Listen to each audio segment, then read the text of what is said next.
এই কৃমির ওষুধ গরুর জন্য যতটা গুরুত্বপূর্ণ ঠিক ততটা ভয়ঙ্কর। যদি আপনি ভুলভাল ডোজ দিয়ে দেন তাহলে কিন্তু আপনার গরুর জন্য কিন্তু ভয়ঙ্কর বিপদ ডেকে আনতে পারেন। তো আসসালামু আলাইকুম খামারি ভাইরা, আজকে যারা আমার বিগত কৃমির ভিডিওতে অনেকে অনেক প্রশ্ন করছেন যে ভাই কৃমি ওষুধ খাওয়ানোর পরে কী কী খাওয়ানো লাগবে, আশা করি ইনশাল্লাহ আজকে সবকিছু A to Z উত্তর পেয়ে যাবেন ইনশাল্লাহ আজকের ভিডিওতে।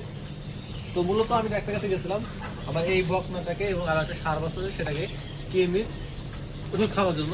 তো কিছুদিন আগেও জ্বর ঠান্ডা আক্রান্ত ছিল, তো মোটামুটি এখন সুস্থ, কিন্তু তারপরেও আমি চাইলে কিন্তু কৃমি বই খাইতে পারবো না। আপনারা জানেন প্রত্যেক 3 মাস পর পর কৃমি ওষুধ খাওয়াইতে হয়, কিন্তু আমি 4 মাস পরেও কিন্তু ওকে কৃমি ওষুধ খাওয়াইতে পারছি না। কারণ একটাই কারণ, সেটা হচ্ছে ও প্রচুর পরিমাণে পাতলা পায়খানা করতেছে। তো প্রিয় খামারি ভাইরা, আপনার গরুটা যদি সুস্থ না থাকে তাহলে কিন্তু আগে আপনি কৃমি ওষুধ খাওয়াইতে পারবেন না। যদি আপনার গরু দুর্বল থাকে তাহলে কিন্তু আপনি আপনার গরুকে কৃমি ওষুধ খাওয়াইতে পারবেন না। এই জন্য আগে আমি ওকে একটা 3 থেকে 4 দিন একটা কোর্স নেবো। আগে মূলত প্রথমত এই জ্বর যে পাতলা পায়খানা সেটাকে ঠিক করবো ইনশাআল্লাহ, তারপরে কৃমি ওষুধটা খাইয়ে দেবো। তো আসুন আজকে আপনাদেরকে দেখাই আমি কৃমির জন্য আমি নিয়ে এসেছি লাভাভেট। এটা হচ্ছে একমি কোম্পানির। তো যেহেতু এটা বাছুর গরু, তো প্রত্যেকটা বাছুর গরুর জন্য একটা করে যথেষ্ট, সেটা হচ্ছে লাভাভেট। তো এটা গেল লাভাভেট। এখন আপনাদের যেটা আমি দেখাবো সেটা হচ্ছে, যেহেতু এটা আমার পাতলা পায়খানা করতেছে এবং এখন তো ওকে আমি কৃমি ওষুধ দিতে পারবো না, তার জন্য ওর পাতলা পায়খানা চিকিৎসা আগে আমাকে করতে হবে। সেজন্য এইখানে আছে ডায়রোভেট, মানে এটা মূলত ডায়রিয়ার জন্য কাজ করে। তো প্রথমে আমাকে আজকে আমি ওকে 2টা ডায়রোভেট খাওয়াই দেবো এবং একটা স্যালাইন খাওয়াবো। এবং এই স্যালাইনের নাম হচ্ছে সেবা জাইম। এটা হচ্ছে সালফারিন বেট, এটাও কিন্তু একমি কোম্পানির। তো মূলত আমি আজকে খাওয়াবো এবং আর একটা ডোজ থাকবে সেটা আগামীকাল ঠিক এরকম বিকাল টাইমে খাওয়াবো ইনশাআল্লাহ। 2-3 দিনের মধ্যে যখন ওর পাতলা পায়খানা ঠিক হয়ে যাবো তখনই ওকে আমি কৃমিনাশক করবো। এখন অনেকেই বলতে পারেন ভাই কৃমির ওষুধটা খাওয়ানোর নিয়ম কি? একদম সিম্পল একটা বিষয় ভাই, তবে আপনাকে মাথায় রাখতে হবে আপনার গরুটা কি পরিমাণ সুস্থ আছে। আপনার গরু সুস্থ না থাকে, আপনি যদি কৃমি ওষুধ খাওয়ান তাহলে কিন্তু আপনি কিন্তু অনেক বড় ক্ষতি করবেন। সেটা আপনার খামারের জন্য হোক, সেটা আপনার খামারের জন্য বা আপনার গরুর জন্য অনেক বড় ক্ষতি। তো মূলত কৃমি ওষুধ খাওয়ানোর জন্য সবথেকে উত্তম সময় হচ্ছে একটু ঠান্ডার দিন, গরমের ভিতরে গরুকে কৃমি ওষুধ না দেওয়াই ভালো। আপনি একদম সকালে খালি পেটে গরুকে কৃমি ওষুধটা খাওয়াই দেবেন এবং ওষুধ খাওয়ানোর 2 থেকে 3 ঘন্টা বা 4 ঘন্টা গরুকে কিছু খাইতে দেবেন না। এটা আমি সাজেস্ট করবো, এটা সবথেকে ভালো হবে আপনার গরুর পেটের ভিতরে যে কৃমিগুলো আছে সেগুলোকে মারার জন্য। কৃমি ওষুধ খাওয়াই দিলেন, দেখা যাবে যে মোটামুটি আপনার গরু কিন্তু এই যে কৃমির জন্য আসলে কী কী সমস্যা হবে দেখেন। গরুর পেট খোলা হয়, দেখেন আমার এই বাছুরটাকে দেখে মনে করবেন যে এই বাছুরটা মনে হয় মানে 4-5 মাসের গাব, ঠিক আছে, মানে পেটে মনে বাচ্চা আছে গর্ব, দেখা কিন্তু তারা পেটটা এত বড় হয়ে গেছে কৃমির জন্য, শুধুমাত্র কৃমির জন্য। এই কৃমির জন্যই গরুর লিভারের সমস্যা হয়, গরুর লিভারের সমস্যা। এবং অনেক সময় দেখবেন যে গরুর চোখ দিয়ে পানি আসে, আর গরুর চোখে যখন পানি আসে সেখানে যখন মশা মাছি বসে তখন সেখানে কিন্তু ইনফেকশন করে ঘা হয়। তো অবশ্যই আমাদের কৃমি ডোজটা প্রত্যেক 3 মাস পর পর করতে হবে, কিন্তু তার আগে জানতে হবে কখন কিভাবে করতে হবে। তো আসুন আমরা নিয়মিত গরুকে কৃমিনাশক করি এবং সেজন্য আপনাকে সকালটাকে বেছে নেওয়া উত্তম। এবং সকালে কৃমির ওষুধ খাওয়ানোর পরে 3-4 ঘন্টা ওষুধ আর কোনো কিছু খাইতে দেবেন না। 3 থেকে 4 ঘন্টা গরুকে কোনো কিছু খাইতে দেবেন না, তারপর সব কিছু আপনি স্বাভাবিকভাবে খাওয়াইতে পারবেন। এখন ধরেন কৃমি ওষুধ খাওয়াই দিলেন, গরু কিন্তু শরীর একটু দুর্বল হয়ে যাবে, তখন আমাকে কী করতে হবে, গরুকে লিভার টনিক দিতে হবে। তো আমি আজকে যে লিভার টনিকটা আনছি সেটা হচ্ছে jet Livo tonic. Jet Livo tonic এটা হচ্ছে বাংলাদেশের না, এটা একমিট না, এটা বাইরের একটা কোম্পানি, তবে এটা একমিট থেকে অনেক ভালো কাজ করে। এটা বর্তমান বাজার মূল্য হচ্ছে, এখানে লেখা আছে 350 টাকা, কিন্তু না ভাই, এটার দাম মাত্র 250 টাকা। এটা হচ্ছে 1 লিটার। আপনি যদি লিভার টনিক নিতে যান 1 মিলি লিভার টনিক, সেটা হয়তো 120 টাকার মতো রাখতে পারে। তবে 1 মিলি লিভার টনিক অনেক ভালো, কিন্তু আমার কাছে যেটা ডাক্তার সাজেস্ট করলো যে এটা অনেক ভালো, এজন্যই ভালো। তো এটা খাওয়ানোর যে নিয়ম সেটা কিন্তু এখানে দেওয়া আছে, 3 দিন বা 5 দিন খাইতে পারেন। এটা গেল লিভার টনিক, হচ্ছে ক্যালসিয়াম।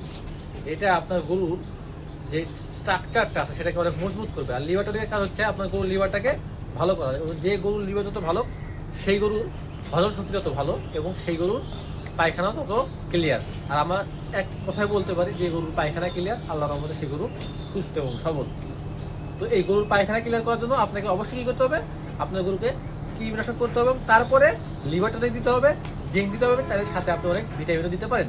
তো এটার নিয়ম কিন্তু সেম অবস্থায় এখানে কিন্তু এটা মূল্য দেওয়া আছে 350 টাকা। তো এটা মূলত খুচরা মূল্য হচ্ছে 300 টাকা। আশা করি বুঝতে পারছেন।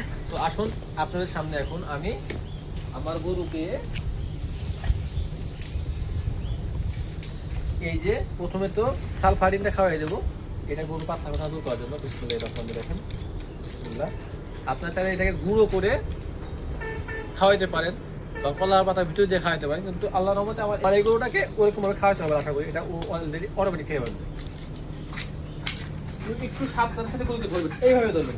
যদি বাছুর গরু হয় এইভাবে ধরে দিবেন, তাহলে একটু আপনাদের গুঁতো দিতে পারবে না। তো তারপরে এইটা এই জলটা সুন্দর করে ফাঁক করে এইভাবে মুখের ভিতরে দিয়ে দিবেন, ঝামেলা শেষ। তবে এই টয়লেট চেপে ধরবেন, দেখবেন যে ও আপনি সবটা ওষুধ চাবিয়ে খেয়ে নেবে।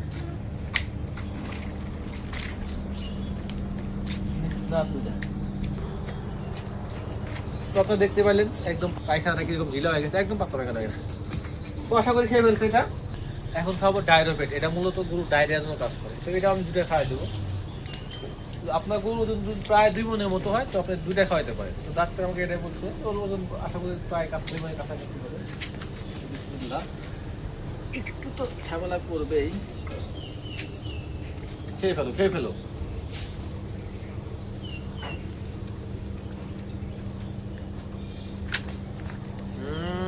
রিল্যাক্সে কামড় চালাও, ঠান্ডা কমে না এখনো।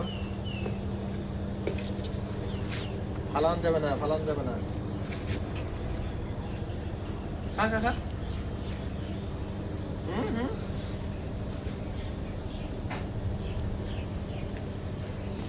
সেবা জাইম, এটা হচ্ছে স্যালাইন। এখানে লেখাই আছে গরুর পাকস্থলী, প্রদাহ, পথ, হজম, পেট ফাটা, খাওয়া দাওয়া, অরুচি, ক্ষুধা মধ্যে 2 পদ। এটা আমি মূলত গরুকে কোনো কিছু মিশিয়ে খাওয়ার জন্য এটা ব্যবহার করি। এটা হচ্ছে যে আপনার মনে আছে না গোলাপ জল, সেই গোলাপ জলের বোতল। এটা অনেকটা মানে সেফটি হয়, কি গরুর মানে ক্ষতি হওয়ার সম্ভাবনা কম এটা দিলে। তো এটা এখন একটু মিস করে দেবো আমি। অনেকে ভয় পান যে ভাই এভাবে কিভাবে খাওয়াবো, তো আপনাদের দেখাই দিচ্ছি একদম ইজি প্রসেস।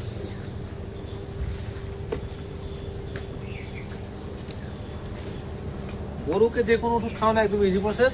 তবে সবার আগে আল্লাহর উপর ভরসা রেখে জাস্ট বিসমিল্লাহ বলুন ভাই, ইজি, একদম ইজি। আসেন দেখি হা করতে হবে। বিসমিল্লাহ।